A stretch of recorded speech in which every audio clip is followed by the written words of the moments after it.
Bueno, saliendo un poco de lo que es la actualidad local, porque digamos... Sí, también hay tela para cortar, que ¿no? hay tela para rato. Uno de los temas que marcó la agenda, no solo argentina, sino de todo lo que es Sudamérica esta última semana, fue el resultado de las elecciones en Venezuela. Es un escándalo, ¿no? Un escándalo. Escandalosas elecciones en Venezuela, que fueron el colorario de lo que es una línea de gobierno que arrancó con Chávez y se viene perdurando con Maduro.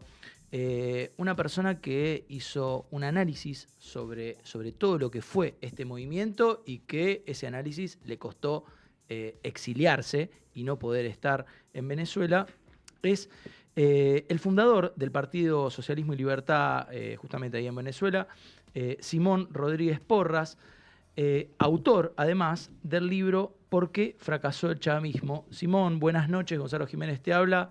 ¿Por qué fracasó el chavismo? Buenas noches, muchas gracias por la invitación.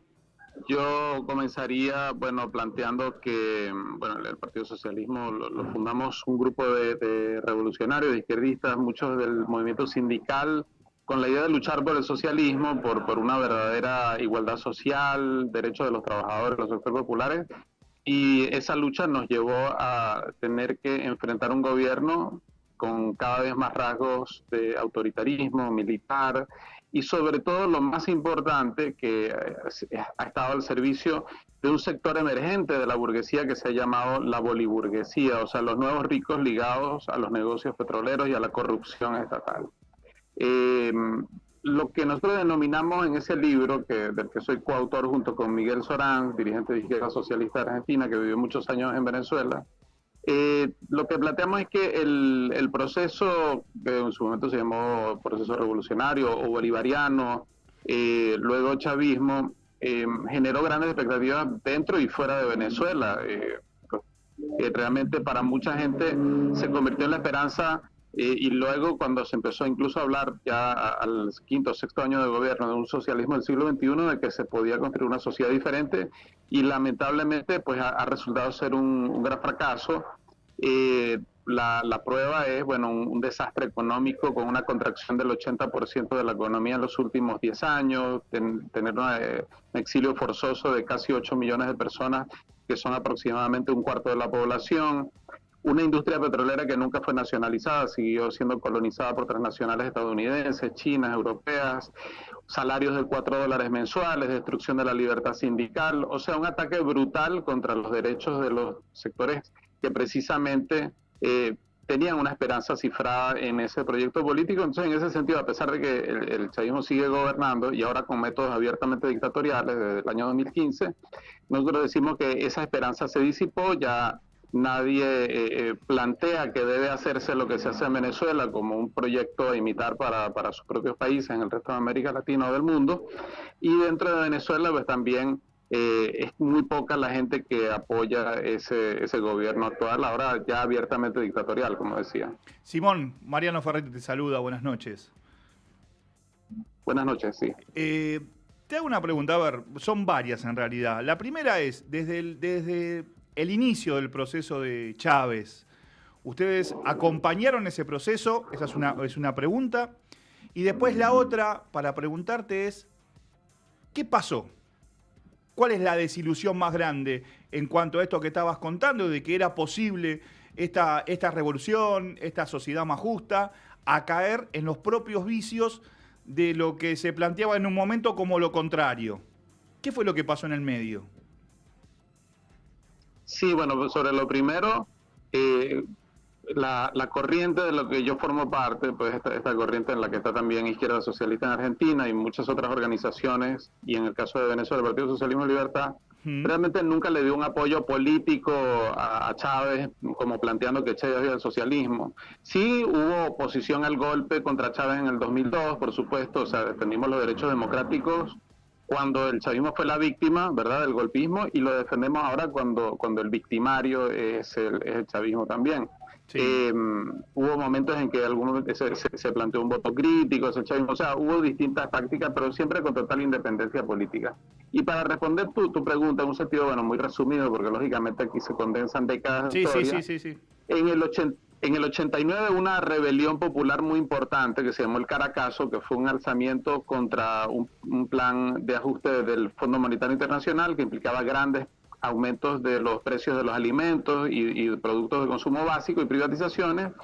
Y había una expectativa en los años 90 pues de que se podía volver a nacionalizar la industria petrolera que fue privatizada en esa década de los 90. Y Chávez de alguna manera pudo capitalizar esas expectativas, pero primero que no cumplió con esas expectativas, por ejemplo, de echar para atrás las contrarreformas laborales de los 90, tampoco cumplió en nacionalizar el petróleo, y realmente el ciclo, digamos, de estos gobiernos que ha habido en Venezuela, que están muy, muy ligados al petróleo, siempre ha estado dependiendo de lo que son los auges y las caídas del precio petrolero, que la historia del mercado petrolero es esa, de grandes auges y grandes caídas. Entonces, cuando hubo un importantísimo crecimiento del precio del petróleo, hubo dinero para la asistencia social, hubo un apoyo popular mayoritario a Chávez, eso es innegable, ganaba las elecciones, pero cuando luego de la crisis económica mundial que se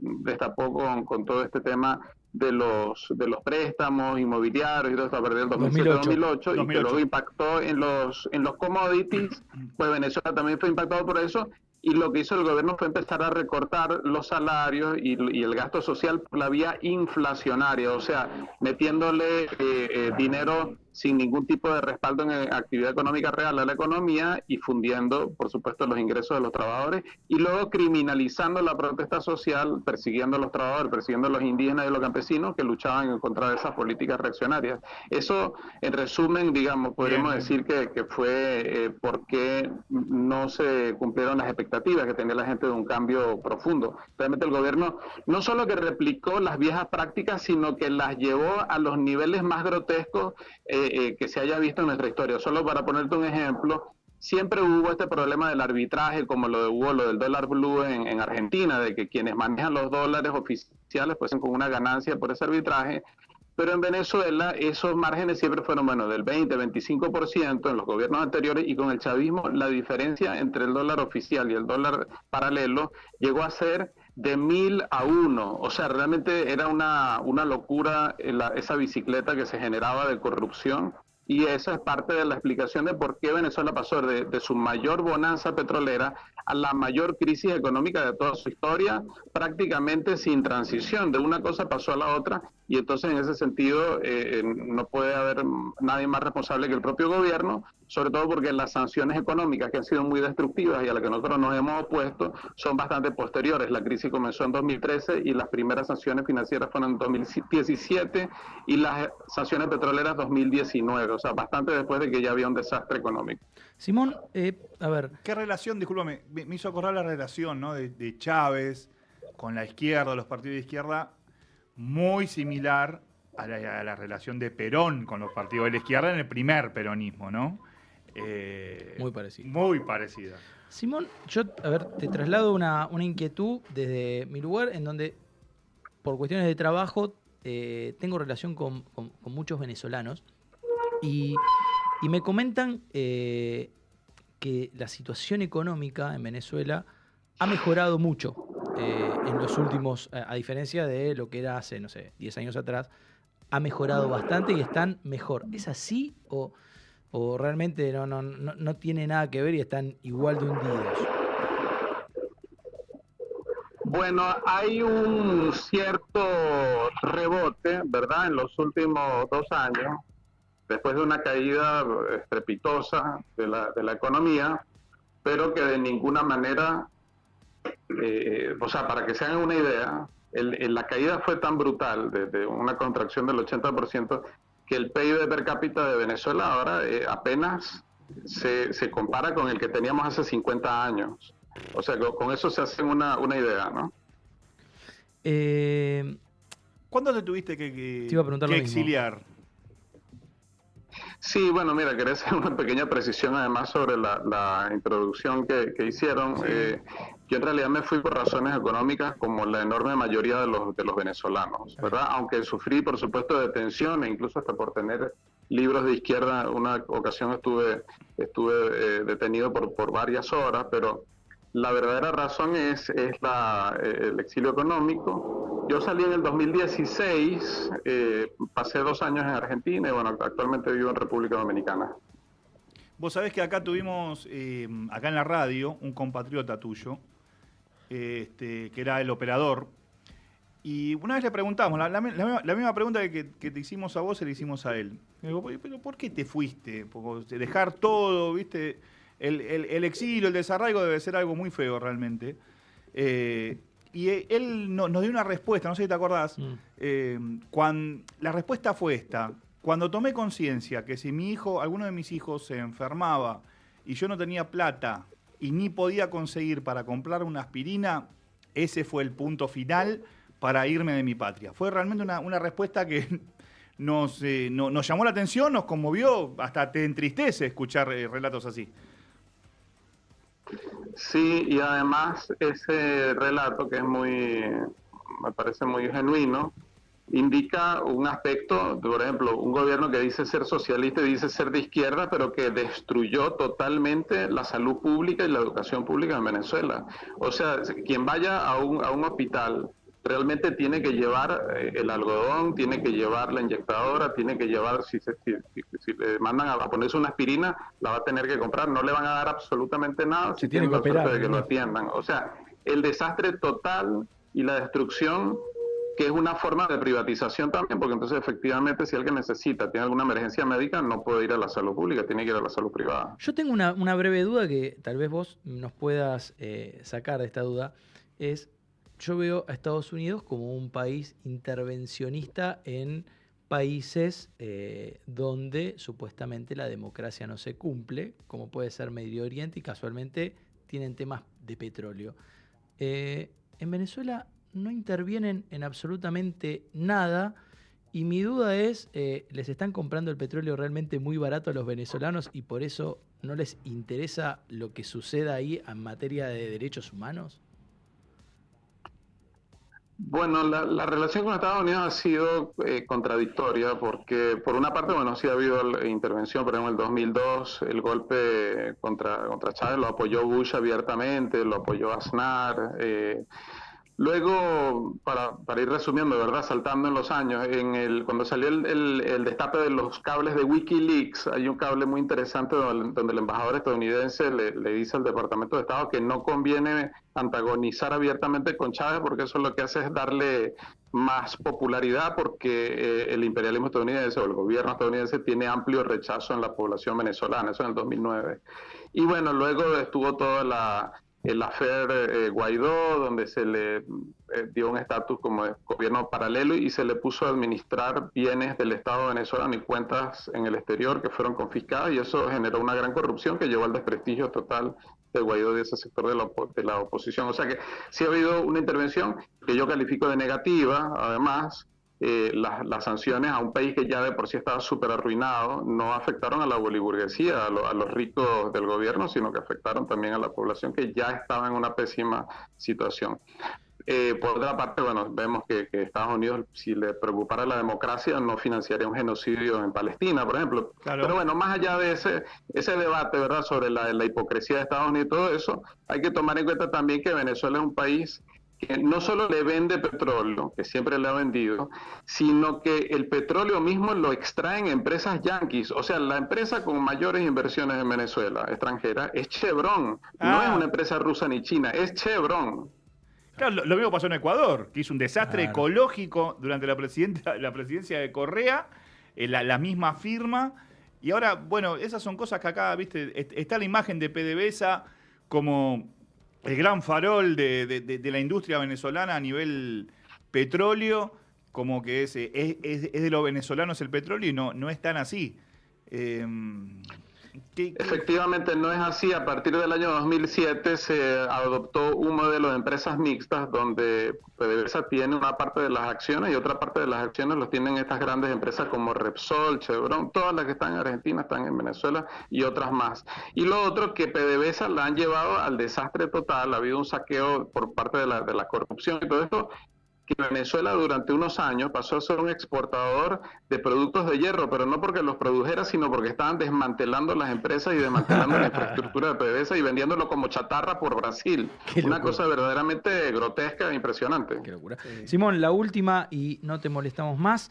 ¿Qué va a pasar con el resultado de las elecciones en Venezuela? O la presión internacional, la condena internacional. ¿Edmundo González tiene alguna chance o va a terminar diluyéndose como Guaidó y transformándose en un personaje más que no pudo hacer nada contra la dictadura de Maduro? Bueno, lo primero es clarificar que evidentemente hubo un terrible fraude. A veces hay versiones de que, bueno, que si es la palabra de uno contra la palabra de otro, y yo soy categórico. Si el gobierno hubiera ganado, habría publicado los resultados completos, mesa por mesa, centro de votación por centro de votación, como lo ordena la ley y como históricamente se ha hecho. La única razón por la que el gobierno no quiere publicar y se inventa historias locas, ahora está bloqueando la aplicación Signal de comunicación segura entre las personas y quiere bloquear por 10 días el Twitter, o ahora llamado X. En fin, tiene una política terrible dictatorial precisamente porque perdió las elecciones. La política de González y de Machado a mí no me genera realmente ninguna expectativa ni ninguna confianza, porque están replicando el mismo error de Guaidó y en general de ese sector de la burguesía tradicional opositora, de crear expectativas de que nos va a venir a salvar alguien. Al pueblo venezolano no lo va a salvar Petro, ni Lula, ni Biden, ni ningún gobierno exterior. Tenemos que ver el ejemplo de Bangladesh, donde la gente fue hasta el final contra los militares y al final los militares se dividieron y no pudieron seguir reprimiendo y se cayó ese régimen. O nuestra propia experiencia del 13 de abril, cuando luchamos contra el golpe del 2002, que los militares se dividieron porque la movilización fue gigantesca. Pero eso tiene que ver con desechar las falsas ilusiones de que nadie va a ir a salvar al pueblo venezolano. Realmente nadie lo va a hacer, y la clase trabajadora, la juventud, los sectores que de manera impresionante salieron el 29 y el 30 de julio a protestar, ahí para mí es donde están las esperanzas. Simón, te agradecemos mucho la comunicación. El pueblo lo salva al pueblo, ¿no? Así es, así es. Bueno, muchísimas gracias a ustedes por la invitación. No, por favor, era Simón Rodríguez Porra, fundador del Partido Socialismo y Libertad en Venezuela y autor del libro ¿Por qué fracasó el chavismo? ¿Cómo quedan ciertos movimientos políticos, ¿no? Como de revolucionarios, centro-izquierda, que en realidad no lo son? No lo son. A ver, Chávez era militar. Tiene una formación castrense, le guste a quien le guste, lo mismo que Perón acá, le guste a quien le guste, y a quien no le guste estaría hasta contradiciéndose, o estaría entrando en una contradicción ideológica muy grande. Cómo los auténticos partidos de izquierda son perseguidos por estos movimientos que en definitiva, Evo Morales es otra cosa, me parece. Hay ciertas coincidencias, sobre todo en esto de perpetuarse en el poder y todo, pero bueno, viene de otro palo Evo, hasta el mismo Lula. ¿No te parece que detentar el poder en un país... No, es enfermante. Te aleja, o sea... Detentar el poder en sí, tomar decisiones. Pero, a ver, la izquierda jamás podría o debería... ser gobierno. No, pero hubo experiencias. Y fracasaron, pero porque una vez que gobernás, detentás el poder y va en contra de los intereses. Bueno, mira Allende. Va en contra. Nunca en Chile cayó el precio internacional del cobre. ¿Cuándo cayó el precio internacional del cobre siendo el motor de la industria chilena? En el gobierno de Allende, en la vía democrática del socialismo, lo que se conoció como la vía democrática del socialismo, como una alternativa, ¿no? Empezaba a tirar tiros y a conquistar el poder. En Venezuela creo que el tema está en los militares. O sea, pero Allende fue un movimiento democrático con política socialista. ¿Qué pasa si la gente sale a la calle y encara para la casa de gobierno y dice, mira, flaco, vos de acá te vas, te sacamos a las piñas? Pero son las grandes dudas. Los militares se van a quedar mirando y decir, che, ¿a cuántos volteamos? No. Volteamos uno, volteamos a dos, no podemos voltear a todos. ¿Cómo cayó? Hay 50.000 personas, se quieren meter en la casa de gobierno y liquidarlo a este muchacho y colgarlo como a Mussolini. O Caechescu, el rumano. ¿Nunca viste las imágenes? Sí, la gente entró a la casa. De las movilizaciones. Claro. Y el tipo se tuvo que ir. Porque lo abuchearon una vez en vivo y el tipo no entendía lo que estaba pasando. Bueno, a ver, han caído regímenes. Gaddafi terminó con un palo en el culo. Más literal que eso, no. Gaddafi. Otro tipo también raro, ¿no? Rarísimo. ¿Temita? Temita. Hay noticias de la gorra después, Y quédense. después viene Max. Y después viene Max. Viene Max el profundo. El sensible. Max el sensible. El sensible de Boedo, como dirían los libros de Dolina. O de Flores. Los sensibles de Flores. Flores. De Flores eran los sensibles. Las pelotas. Día feliz.